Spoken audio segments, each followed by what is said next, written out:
And thank you so much again for being here. This is our third or so, I think, of this webinar series, Julie. And so we're excited to be here. We're trying to just deliver some value to you, whether it was about your mindset or about managing a positive culture with remote teams, like we did the last couple. We'll send you a link later. There's all the prior tools and recordings from those we have available to you on our website.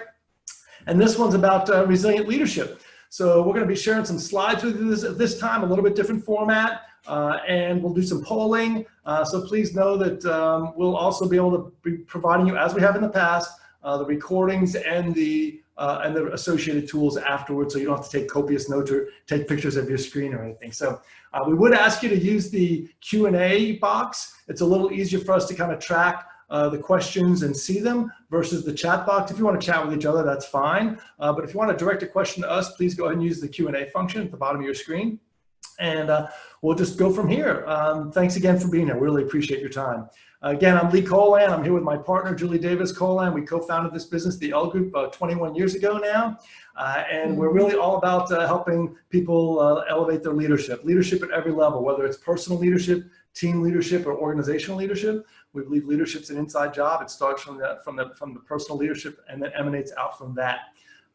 Today, we're talking about resilient leadership. And particularly apropos in these times, if you've been around the block a few times like Julie and I have, we've seen kind of downturns before, and that's why we have this image here, kind of their ups and downs. And we are experiencing a new kind of down this time in the market, but we believe, and we've seen in the past, that people, leaders, and organizations are resilient, and we want to be well prepared for the upswing again. So I'm going to go ahead and just leave it at that. Julie's we're just going to kind of bounce it back and forth like we have in the past here. So I'm going to hand it off to her to kind of kick things off and set the context for resilient leadership for us. Okay? Thanks, Julie. So we all know we're in an unprecedented time, and by all estimates, the experience that we're going to have in the next 2 years as it relates to change will be the same as we've had in the last 20. That's hard to imagine. 20 years, change compressed into 2, which means we're ready for rapid change. And I talk a little bit about the human condition and resilience as we get started. And resilience is defined as the ability to quickly bounce back.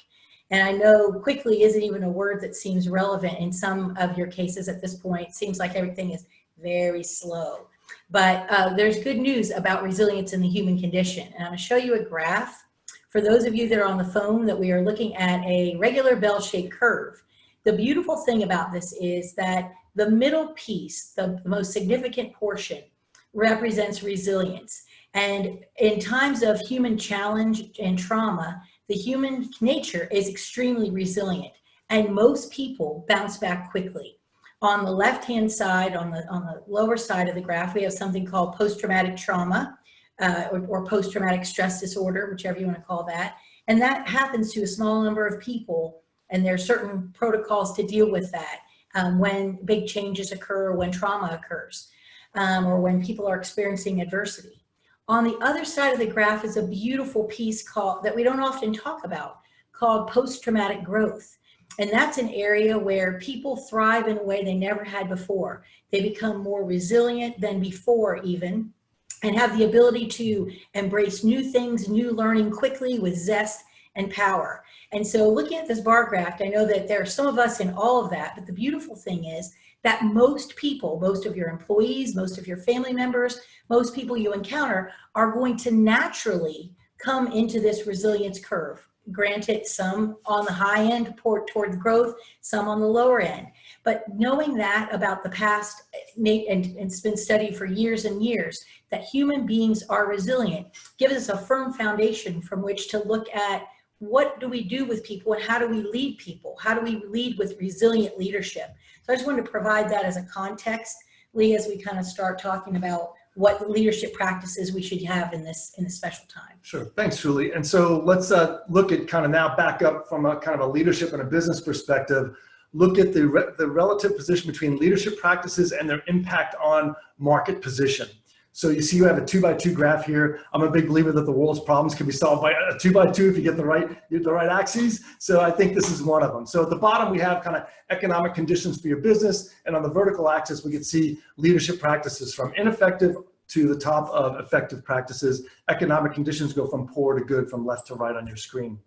So if you see on the first box, bottom left, right, if we have poor economic conditions, which we're in right now, unfortunately, hopefully won't last too long, and ineffective leadership, we're clearly going to lose ground on our competition.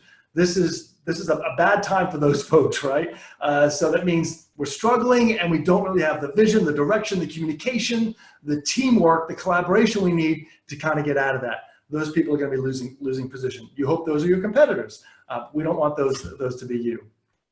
And then in the bottom right, where we have good economic conditions but ineffective practices, we have potential kind of short-term competitiveness, right? I mean, we could crack a whip and do some things to kind of get some stuff in the short term, but that's not really a sustainable way to create a competitive advantage. At the top right, we have good economic conditions and effective leadership practices, and that's what it was rewind 90 days ago. That's kind of what we had, right? So we call those situations where we kind of all boats rise in a high tide, like everybody was doing good, we had good leadership practices, and that's great. And you can create a competitive advantage here, but the greatest opportunity to create a sustainable competitive advantage is right now. So I just flipped too quickly there for you.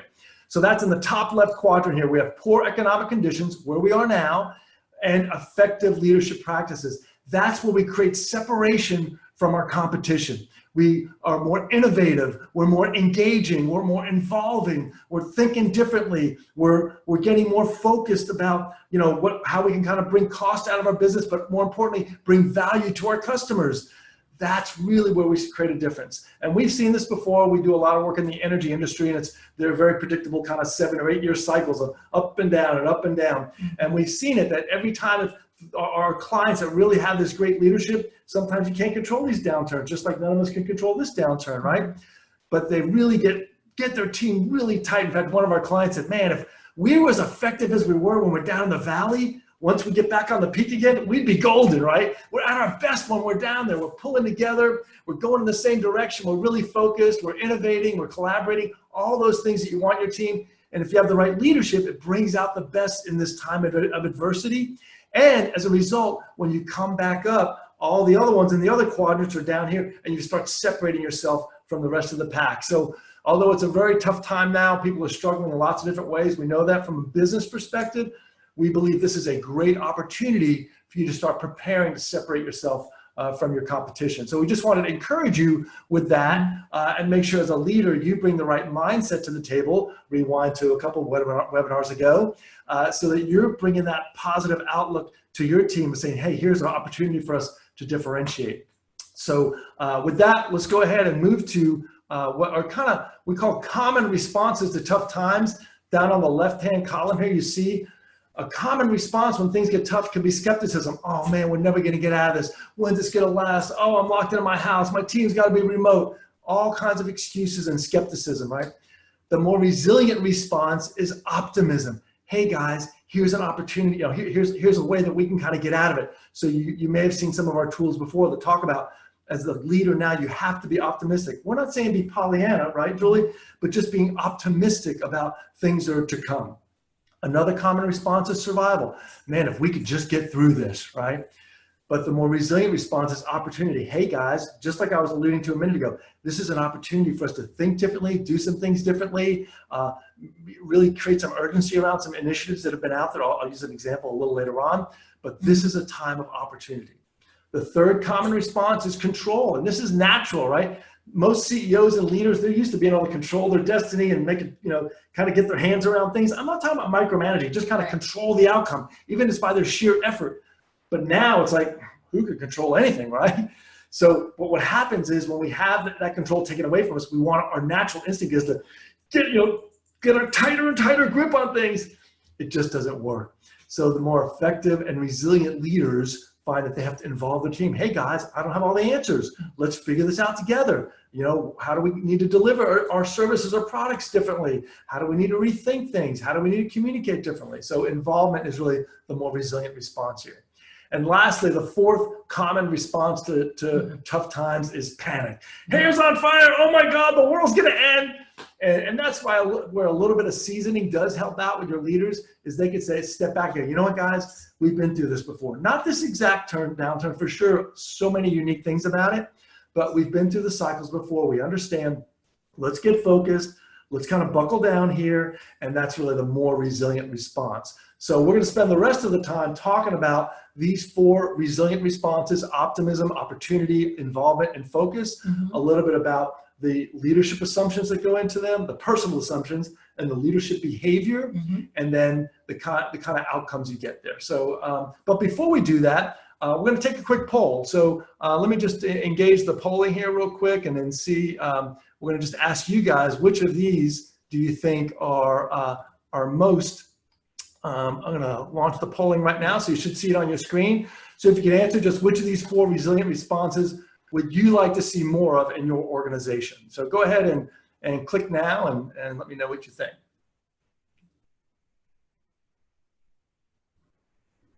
Wow, I feel like I'm at the, the national election, and they're coming in. All right, I'm going to give you just one more second on that. Some of you might.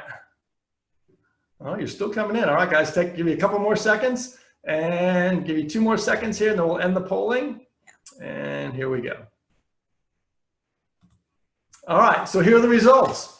So it looks like the resilient response of opportunity is about 41% of you. Am I reading that right? Yeah.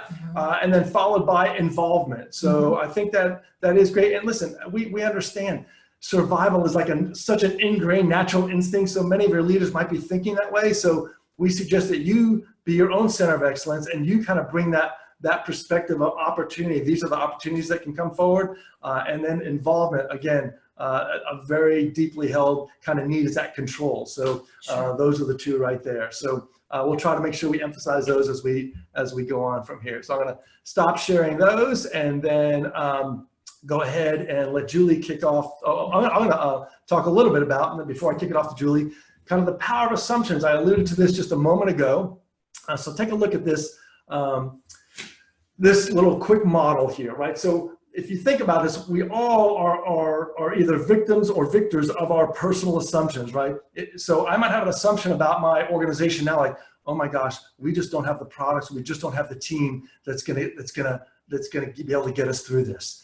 And so that assumption is going to, if that's the assumption in my mind, my personal responses to people are going to be like, oh, okay, maybe I'm going to be a little more cautious or cynical or negative. And then that's going to result in my leadership behavior toward being maybe a little bit more controlling, maybe less engaged. And then the organizational impact, you know what that looks like. Okay, people start following your lead. Listen, we lead in a fishbowl, right? They're looking at us and say, oh, okay, well, I guess we don't need to try. We just got to kick back. Or we just got to, if survival is the assumption, we just got to wait for this thing to be over, right? I kick back. And so then all of a sudden that message starts going out and you start perpetuating that culture. So your underlying assumptions as a leader either kind of create a culture of resilience or a culture of retreat, right? One or the other. So it's really important whether your assumptions about a particular person on your team or your team's capabilities or your products and services, or the most important set of assumptions, your assumptions about yourself. Can I lead through this? Do I have what it takes? I've never been through this before, or I have, and this one's different.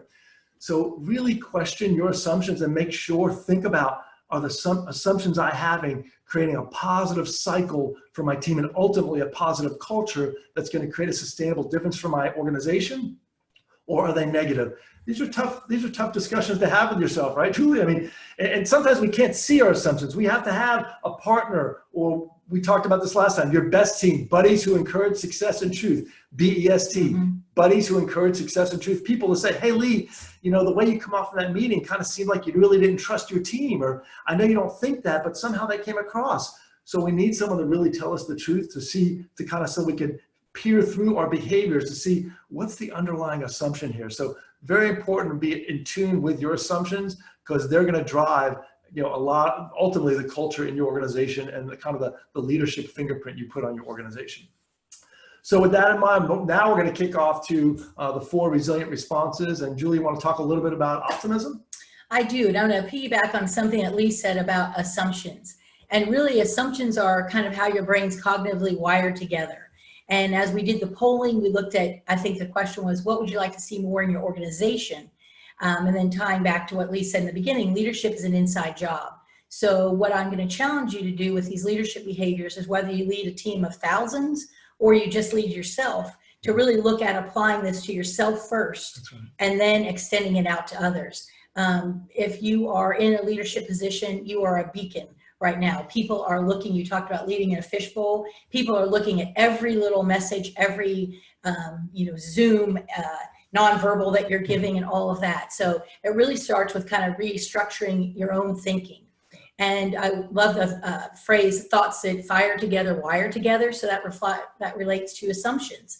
If you keep having a negative assumption about yourself or others, it literally really rewires part of your brain. And we know our brain is what's called neuroplastic. It can change. We can change our thoughts. We can change our wiring, which leads us into optimism. And I know a number of people will put a label on individuals. He's an optimist, she's a pessimist, or vice versa. But really, optimism is a style of thinking. It's not a personality trait. So what we're talking about here is expanding upon those assumptions and looking at positive ones and the trait of optimism. The assumption here that we have written is we can change and thrive, believing that this is possible. If you go back to our graph, we know that innately, most people are going to get there, some more quickly than others, but people are going to become stronger as a result of this. It's not anything, and I know you've had those times in your life where you're like, it was terrible to go through, but I'm a better person because of it. I'm stronger because of it. And that's what we will be coming out of this with. Different, yes. Stronger, yes. And we can be very wise as well. When we look at, did you have something to add there? No, oh, okay. Perfect. When we look at the leadership behavior that we're looking at is sharing the vision of the future. I know it's kind of a scary thing right now when people are thinking it's unknown. But the human condition is resilient and innovative. So one of the things that we know is that people can respond positively. That we've read cases and cases of people who have been so innovative all around the world and have come out with an outlook in times when you thought there should be despair. People that have had changes on the books for 10 years that have made them in 10 days. So it is possible, that leadership behavior and really looking at the purpose of your organization and tying that into your vision. Why are we here? We're seeing such wonderful things with companies extending themselves, even when they're grappling with much less than they had, to the community, to healthcare workers, to people in need of food. The generosity is flowing, and that is inspiring for individuals that work for you, that work with you, and hopefully to your own self as well. When we talk about the next behavior of boldly implementing new plans, this is going to tie into involvement in a while as well. But the plans are not made by one person or 10 people in a room. Really, when you think about these new areas of opportunity, as we get to talk about involvement, they bubble up. People see things that you can't see if you're sitting at the top, and if you're sitting more toward the bottom, you might see this beautiful opportunity for your company that others haven't seen. And we're going to encourage you to speak up with involvement on that. What happens when all this occurs together, the positive assumptions and the leadership behavior? You get action, high energy, and that high energy, when you're in a room with a bunch of people and you have an extroverted, any piece of you that's extroverted, you can kind of get excited about that. And a number of people are introverted and they're happy inside, but the energy to move forward collectively can be done in Zoom and apart from each other, but with our collective optimism and thinking and thoughts going forward. And really the pinnacle of optimism is hope, that there is hope. People do not do well in despair, and if they think there's no possibility of coming out of this. So you as a leader, whether again it's of yourself, your family, a small team, or of an entire organization, are that beacon of hope.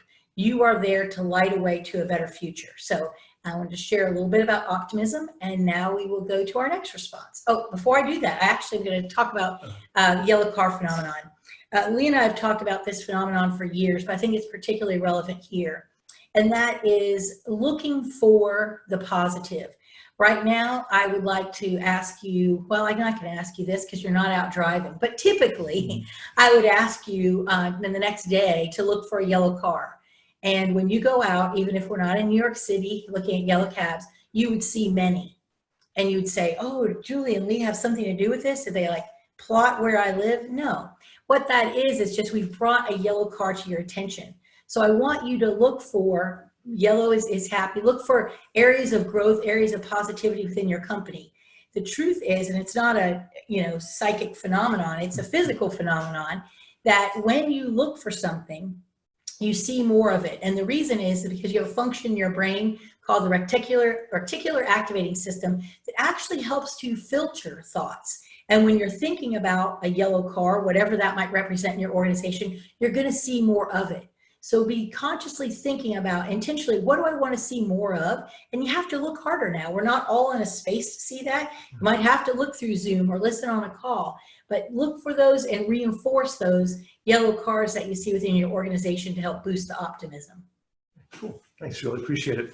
And one of our viewers has a screaming yellow Mustang. All right, awesome. Oh, that'll be easy for you. Yes. Good deal. Good deal.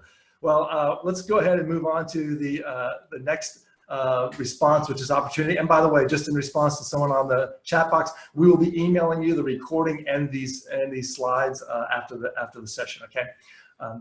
So just let's take a look at these right here. The assumption here under opportunity is, hey, here's an opportunity to improve our efficiency, right? And versus like, oh gosh, we're just need to kind of survive, right? So kind of tying into what Julie's talking about is just, it's really as much of a mindset as anything. Like, what's the opportunity in front of us? And oftentimes what happens is people don't feel like, well, like I don't have control over anything. So like, what can I do? And we oftentimes give up more control than is necessary. We'll talk about that in just a minute. But the leadership behaviors that reflect this are kind of upgrading your workforce. And listen, we really admire, particularly many of the small businesses. They are really struggling, doing the best they can to keep all of their employees, and the larger businesses as well. But the harsh reality is, if 50% of your business has gone away, you probably had to make some tough decisions even already. And it's really unfortunate. But if you're in that scenario, you have to look at that as an opportunity, not just to pare back, but how do we make the remaining 50% the strongest 50% possible? We had a client in the last downturn back in 2008 say, Lee, I have to get rid of 70% of my workforce. He goes, it's killing me. And I told him, I said, listen, do an 80-20 analysis. Look at the sales, where they're coming from. And he came back, he goes, Lee, he goes, I did it. I got rid of 70% of the workforce. It was horrible. Didn't want to do it. I'm real connected to those people, but we did it. So the remaining 30% still accounted for 90% of his sales, right? So in most organizations, we have kind of an 80-20 rule working, where that vital few, the 20% of the people or the products or the services account for the 80% of the outcome. So think about, use that opportunity to make sure that when we come out of this, no, we don't have room for kind of just, people are just kind of mediocre. This is the chance to say, we need all A players here, okay? And we also do strategic cost cutting. This is not, again, don't do the thing like, oh, 10% across the board. Let's be strategic. Where do we cut costs now, but still enable us to have what we call growth capacity later? We're not cutting out the guts of the organization that's going to inhibit our ability to grow. So those two things are really important. And I know sometimes it's easy to just go, hey, everyone give me 10% off your budget. Yeah. Start with things like travel, discretionary expenses, and things of that sort. And then there are many more creative ways. You'd be amazed at how much kind of there is, I hate to say fat, but in an organization where you start carving things out, doing things more efficiently. People don't really look. We just did a post not too long ago about the 8 areas of waste. And they spell out the acronym Tim Woods. And so if you start with those 8 areas of waste, start cleaning up your processes there, you start, really reducing cycle time and waste, and really just kind of bringing cost out of your business. So there are other more creative ways to do that.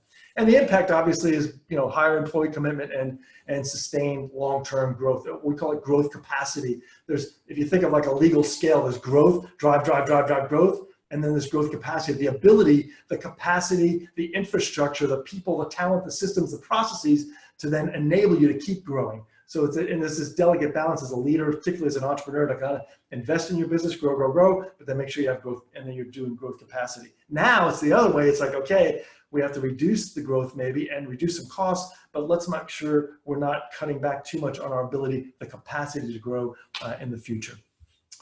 So Let me just talk. I just alluded to this in a minute. This we call it the leadership box, and here's why I think a lot of people give up more power than they have. So if you think of this box, and the four boundaries are your quality, your financial plan, your structure, and your resources. And in that box, that whole space is where you can lead. And what we find many times is that leaders of organizations, even just of teams, create a much smaller box within them because they don't want to step outside the box and maybe get in trouble or take too much risk. So to be safe, it's like I create a box this little small and I'm like, oh, okay, I don't want to go over the box. And then we don't realize that there's much more space for us to lead. And we really need leaders to step into the full space. We completely understand the realities of business. There's a certain level of quality we have to, maybe there's legal compliance and quality on one side. We only have certain resources now. We have a certain structure we need to work within, and we have a certain financial plan to stay as a viable business. Those are the realities of that is part of the box. Sometimes we even call this the reality box. But within that, there's a lot more space that we have to really step into a role and be creative. Listen, our job as leaders is not to outspend the competition, right? It's to outthink the competition. And oftentimes we give up a lot of our thinking, a lot of our mind in here by just saying, okay, I need to stay in here, even as a leader. So we encourage you to step out, and you know what? It's great to step over the line once in a while. That's the only way you know where the real borders are, because if you just play it safe in here, it's like you never know, is the border 1 foot away or 10 feet away, right? So stretch out now, kind of go beyond those borders, and I would encourage you and your team to do that. And I think you're going to get the most out of your people, because of the Tim Woods acronym I talked about before, about the 8 areas of waste. The S is really about your skills, and it's really about talent, right? That's the last thing in Tim Woods. And so underutilized talent is really the biggest area of waste you can have. So this is the time that you really need to, as a leader, get the most out of your people. So with that, let's jump into the third resilient response, Julie, which is involvement. As Lee was talking about that, I thought of growing up. I always lived by the, it's better to ask for forgiveness than permission. Yep. And I think that in this day and age, that is probably the golden rule, because people will appreciate you going out extra. And maybe it won't work, but those innovative ideas and that entrepreneurial perspective and innovation is particularly important at this time. So we're going to go to our third area of a positive response or resilient response, and that's involvement. And a number of you chose this as well as opportunity as one of the most, one of the items you like to see more of in your company. The assumption here is that we need to harness all of our intellectual capabilities to manage these times effectively. And that could not be more true. I don't know if you are a frontline employee or you're a CEO or somewhere in between. It all matters. It all matters. We need the capability of everyone. Everyone is better than 1 or 10.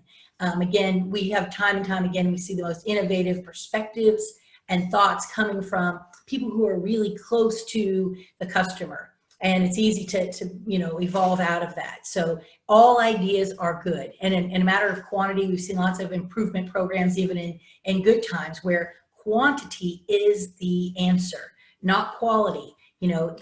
After quality, quantity, you just evolve into something that's good, kind of piggyback on each other. So that's where involvement comes in. You're actually working on the business, and in this time, you might be restructuring some things that you do. You might be changing your customer. You might be realigning your products. You're working on the business to make some fundamental changes. But again, given the resilience that you and your coworkers have, that can be done in an amount of time that is so much quicker than we could ever imagine had we not had the necessity to do it now. The second piece is really involving all employees for their input. And one piece I'd like to say there is that words create worlds. And when you're soliciting input, and I know I'm guilty of this as a person, I'll say, yes, that's great, but. And when you use that word but, it just negates that which follows. So I challenge you, when you're thinking about involvement, to think about the word and. That is great, and we could do this. That small little 3-letter word that replaces but, and, can really help people feel much more included and will help the propensity of people involving more and more ideas. So the words create worlds. I suggest you put and in there.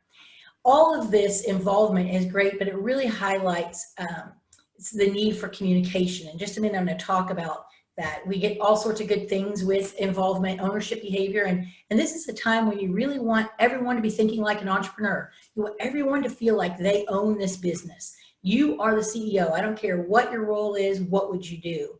But assuming that we're all working together, we know that from 50 years of research on communications, that whether it's in a good time or a challenging time now, employees have some things they want to know. And there's been what they call a meta-analysis of all published results of employee attitude and climate surveys, as they are. And it really boils down into 4 key questions that employees want to know. 1, where are we going? Again, that beacon of hope.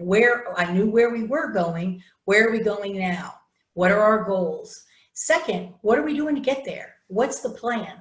And the plan may involve, getting everyone's ideas and kind of structuring some content in order to help us get a plan. But what does that look like? 3, how do I contribute? What is my job? I just work at the restaurant. What am I supposed to do? How do I fit into this bigger picture? What can I do? And then last, what's in it for me? Am I going to be rewarded for this? Am I going to have more input? Is it possible that I might have a greater responsibility after this? What do those look like? These questions have become again, 50 years of research and going through what they call a factor analysis. These 4 questions have come up time and time again.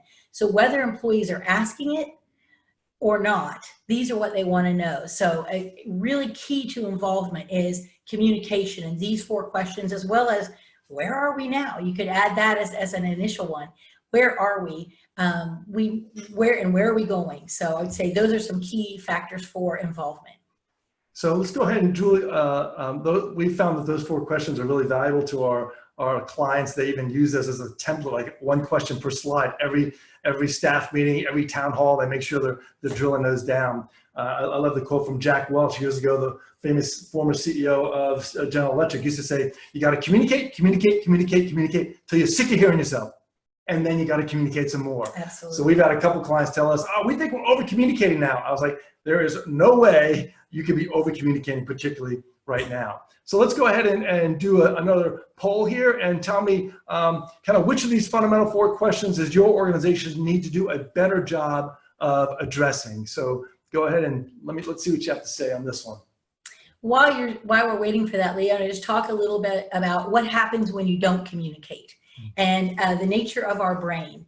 Our brains are naturally wired for caution. It was an evolutionary precaution to keep us alive and safe. And so as a result, the negative feels stronger than the good feels good. The negative feels stronger. And when we're trying to self-preserve without intention, we can go to the negative. And that'll kind of lead us after this poll to our next slide. Thank you, Julie. Let's go ahead and close it out now and share the results. Looks like it was close, but very close between the first question, which is where are we going? Kind of what are our goals? And the second question is our plans. And so again, Julie talked about, like, as a leader, you need to be a beacon of hope. Well, it's nice to just say, hey, we're hopeful, but one way to demonstrate that hope is to say, hey, we've got a goal here we're trying to get to. And the goal might be, honestly, we just got to figure out where to stop the bleeding. And that's okay. And it's probably a very short-term goal. In most cases, our clients do 2 and 3 year strategic planning. Now it's like month by month, week by week. But you have to have some goal out there, right, and then a plan to instill confidence in that goal, some plan to get there. So big opportunity for most organizations. So I would just say, don't feel discouraged if you're in an organization like that. You're probably pretty typical. But I would say you could also encourage them to kind of say, where are we going? And what are we doing to get there? What are our goals and our plans? Or if you're in charge of that, that's right. take those questions to heart. Exactly. So let's go ahead and let me just tell you what happens if you don't answer the fundamental 4 questions. You fall into what's called the silent spiral, where silence leads to doubt, leads to fear, leads to panic, leads to worst case thinking. And I'll tell you, we'll have clients say, Lee, that could happen 5 minutes in our organization. If I walk down the hallway and I have to close my door to get some work done, all of a sudden I'm hearing about, oh my gosh, the boss's door's closed, what's gonna happen? Or if I'm in a hurry and I forget to say hello to somebody, passing them in the hallway, they come back and they go, oh my gosh, am I in the bubble? What's happening to me?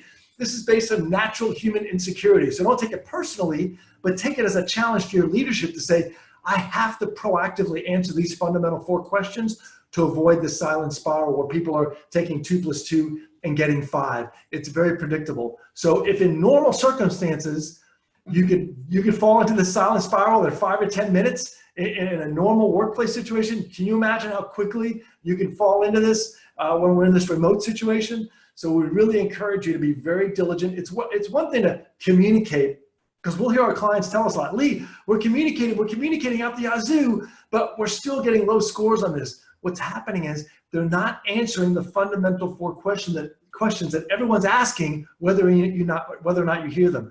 So I encourage you to be diligent like our best clients are, and just say, you know what, every staff meeting, I'm gonna make sure I'm answering one of these 4 questions, maybe all 4 questions, but it forces you as a leader to be diligent about the communication. But just as importantly, it forces you to kind of make sure you have an answer. Do I know what our goal is? Do I know what our plans are? Do I know how you're supposed to contribute? Do I know what the reward is? And listen, the reward right now might be, we've got jobs, right? But there are also social rewards. The reward might be, hey, we want to be on a winning team. We want to be different setters in the industry, whatever it might be. But this is just fair warning. If you don't answer those questions, you're going to experience this silent spiral. It's that natural negativity bias. That's right. That's right. Absolutely. So let's move on to the last area, the last resilient response, which is focus. So a few of the things here, the assumption here is, hey, let's just keep doing what we do best. And before anyone jumps on that, keep in mind what you do best. You might be delivering it differently. The way you deliver your service or product might be different these days, but you also may say, we still do this better than anybody else, but maybe we have to do it a little bit differently. We have one of our best clients is a great copper wire manufacturer up here in North Texas, and they've remained very focused, and their goal is still 100% fill rate within 24 hours. We're going to take care of our customers, even though we have some challenges and stuff. We're going to do that. They know what they do best, and they're doubling down on what they do best. So I encourage you to double down on what you do best. It doesn't mean you shouldn't innovate and think of different ways to deliver it. It doesn't mean you shouldn't maybe innovate and think of other things you can also be doing. But if you do something really well, don't abandon that. Because many times people say, okay, they get into that panic response. We've got to totally change our business and our platform. It's like, not always. You need to be surgical about those kind of changes and thoughtful about it. So.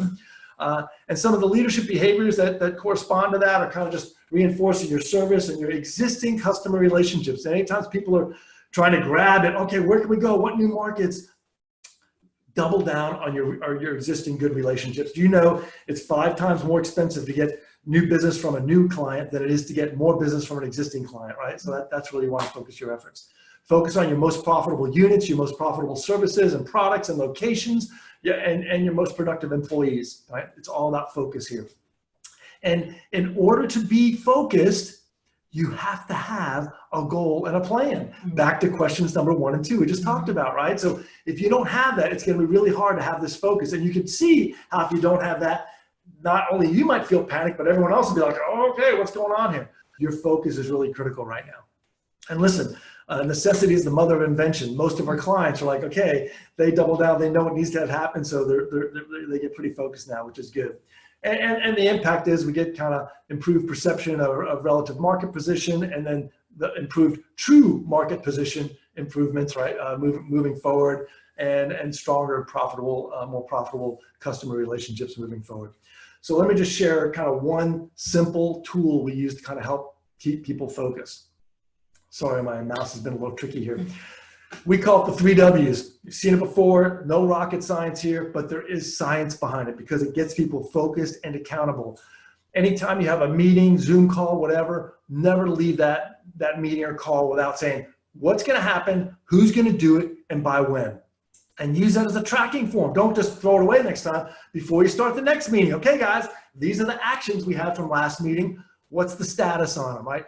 3 W's, what, who, and when. Very simple, but it's a great way to boost focus and personal accountability for getting results. Because listen, Julie and I are the first ones. Our whole first webinar series was about being compassionate and making sure you're connecting with people and understanding what they're going through. We get that, but leadership's kind of a balance, right? We have to understand the human being behind the employee, but also we're accountable for results, especially now. So there's this balance. We always say that the best leaders leave a two-sided weight, just like a boat leads a weight, of great relationships and great results.